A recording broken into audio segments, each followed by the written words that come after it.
네, 오늘 지방직 7급 수고하셨습니다. 자, 드디어 기대했던 원래 어떻게 보면 전체 공식 시험의 마지막에 나올 수 있는 지방직 7급이었죠. 자, 이번 지방직 7급 행작을 총평을 말씀드리겠습니다. 전체적인 총평을 보면, 자, 난이도 면에서는 기존의 7급 시험을 기준으로 해서 봤을 때 무난한 정도, 한 중 정도, 중상에서 중 정도에 상중하로 나눈다면 중 정도라고 볼 수 있습니다. 예상했던 그 7급에 특유의 7급적인 난이도까지 들어가진 않았죠. 그러한 현상은 국가직 7급과 지금 지방직 7급이 간격을 한 2달 사이를 두고 있는데 비슷한 경향을 띠고 있습니다.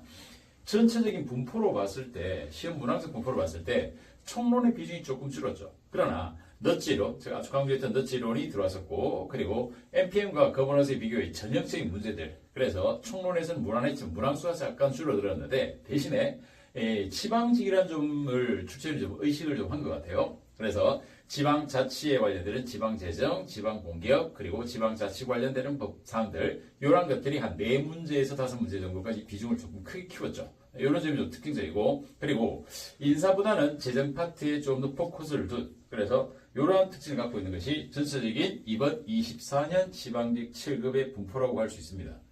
그렇다면 특이한 점은 뭐냐면, 특이성으로 볼 수 있는 것들은 문제 자체에 킬러 문항이 크게 들어가지는 않았습니다. 그렇다면 뭐 예를 들어서 공무원 윤리 강령 같은 경우에 그것도 좀 더 심각하게 물을 수 있었는데 최신 걸 개정하는 것을 반영하기보다는 적용되는 범위가 어디냐, 3조에 있는 사항들인데 그런 사항들을 묻고 있죠.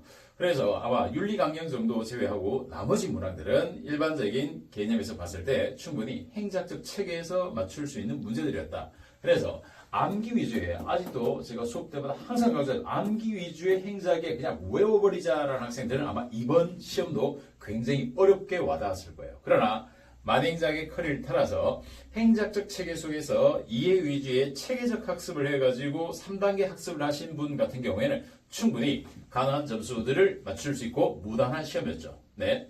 그래서 합격생 기준으로 해서 평가를 해본다면은 합격생을 예상했을 때 대략 90점 이상 점수가 나올 수 있는 행작이었다라고 볼 수 있습니다. 네, 평균보다는 대략 한 2문제 정도가 좀 쉽게 난이도가 조절되었다라고 볼 수 있겠죠. 그러나 앞으로 이러한 경향과 전공 과목의 심화적 현상은 앞으로 더 진행될 겁니다. 그래서 이 점을 혹시라도 내년을 준비하시는 분이 계시다면 꼭 참고하고 보실 필요가 있죠. 이번 시험에서 우리 만행작 기본 강의와 기본서에서 들어간 것들이 다 반영됐죠. 그래서 11문제, 20문제 중에서 지금 11문제가 다 적중됐는데 이게 바로 적중이죠. 그때로 제가 강조했던 것들이 넛지론부터 시작해서 각각 발생주의까지도 그대로 돌아가 있죠. 네.